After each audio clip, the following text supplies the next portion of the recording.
Hey guys, Brian Beeler coming to you from the Storage Review Lab alongside Kevin O'Brien. We've got another review for you. We've been keeping the pace hot and heavy lately, and this one's really, really good. This is now, I believe, the fastest SSD we've seen for client systems. Well, it's still just the third Gen 4 drive we've seen. But being fastest of three is better than slowest of three. Well, true. In our first one that we tested, it was the first and fastest M.2 Gen. Okay, so the first one was the fastest. Now the third one is the fastest, but it's fastest by a reasonable margin. And of course, today we're talking about the well, what are we talking about? This product has a lot of names. So it's T-Force, which is the doesn't go TEAMGROUP?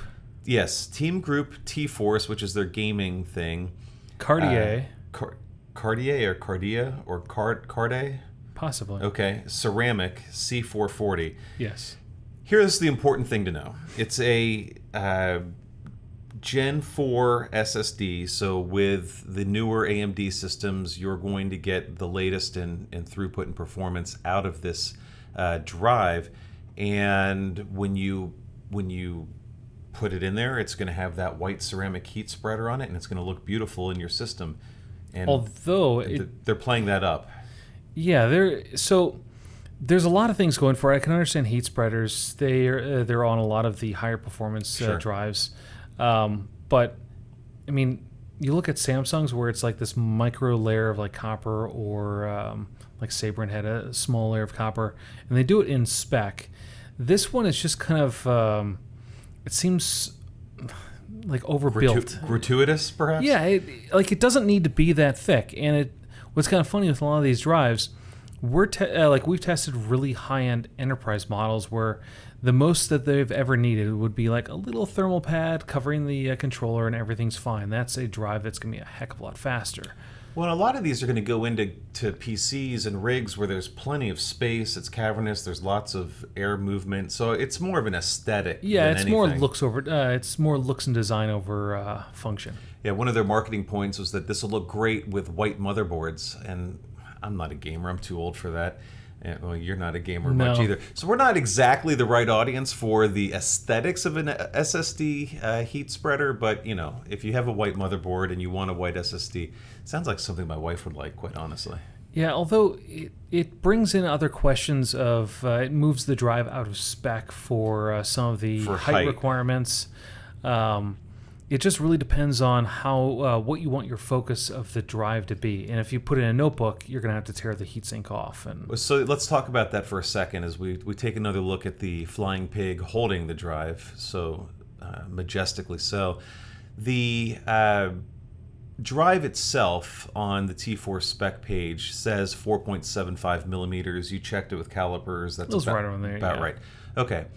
A normal SSD with no heat spreader. It's like 3.8 or so. Okay, so we've got about a millimeter delta there. And interestingly enough, when we take a look at the spec sheet, it's strange because I mean they're not selling you just the heat spreader; they're selling you the entire drive, and they say it's 1 millimeter light and thin. So that's strange. That's the ceramic bit, not the drive itself. But let's go ahead and take a look at the rest of the key specs. My favorite main feature is that it is beautiful and thin as a snowflake. Now, it is beautiful, I suppose. It's pretty. I'd have to say, if I was in a snowstorm being pelted with things of that like that size, I would probably get indoors. That size and sharpness at the corners. Thin as a snowflake is a touch of a stretch, but as we look at the rest of it, it comes in 1 and 2 terabyte capacities. Gen 4 PCIe, as we stated. Of course, all these drives are going to show some pretty big hero numbers when you use something like CDM. Our workloads will never get that high. They're a little more intensive, a little different focus, but you know that's what the spec sheets are going to look like for a lot of these Gen 4 drives. We've got a 5-year warranty on this guy. Mean time between failure, 1.7 million hours. Pretty standard stuff along the way. And there's that Z-height spec of 475. So to Kevin's point, if you do go put this in a notebook, you're probably going to have to peel that guy off. Yeah, and it comes off actually really easily. There's been other heat spreaders where they distort and break. This one, it's like turn a little bit and you can peel it off without damaging it. Yeah, normally they're flexible stickers and they'll tear or crunch or bend. So let's go ahead and take a look at the performance on this guy as we look at our review and some of the beautiful photography. Now, aesthetic-wise, I mean, it blends in really well with the guitar. I'm telling you, it looks fantastic on the Yeah. guitar and the turntable. I'm not going to dispute that.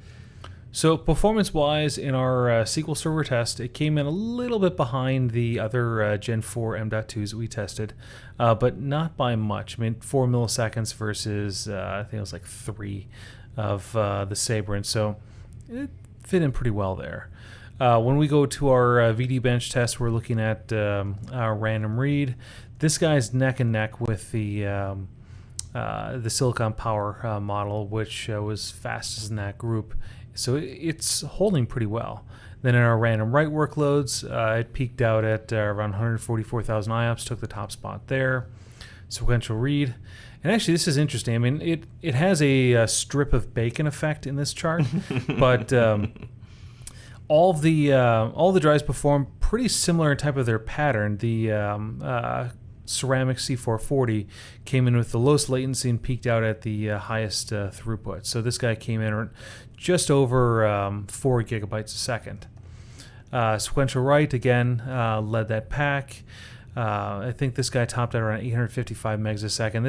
Our tests are a little bit more strenuous where we're doing multiple threads. So the sequential numbers end up being a little bit reduced for the testing profiles that we run. Okay. Then in our VD bench the VDI profiles, it gets a little sporadic, although most of the client drives we've tested so far do. Again, this guy maybe eked it out, but I mean, they all kind of blended together towards the top end. The initial login test, this guy held its latency the lowest for the longest, where the other guys kind of bumped up over a millisecond. And then in the Monday login, this guy stayed the lowest, and it didn't pop out to the highest speed, but it definitely stayed more stable than the Silicon Power variant. Yeah, and it's interesting too when we look at the pricing on these. There's still quite a bit of range there. As we sit here today in the U.S., the 2 terabyte of the T-Force is going for about $379. The Silicon Power is more like $330, and the Sabrin, as we kind of work through the 2 terabyte capacities, is up over pretty far north of $400. So in terms of a pricing, there's a pretty big chasm there between even just those 3 products, where we normally see a little more parity at that level. So this guy sits in the middle, but has a really good performance profile. It worked out pretty well. Yeah, there's really not much to dislike about it. If anything, the marketing's a little hokey, but the product performs. So at the end of the day, yeah, maybe that heat spreader is helping. Yeah, maybe. Yeah. All right. So that's the review on this. I'm excited to see what else keeps coming out in these Gen 4 drives. Can't wait for more platforms to support it. We're seeing a lot of these coming on the enterprise side as well, as everyone looks to find ways to embrace new technology to new interfaces to help these storage devices get faster. But for now, thanks for tuning in.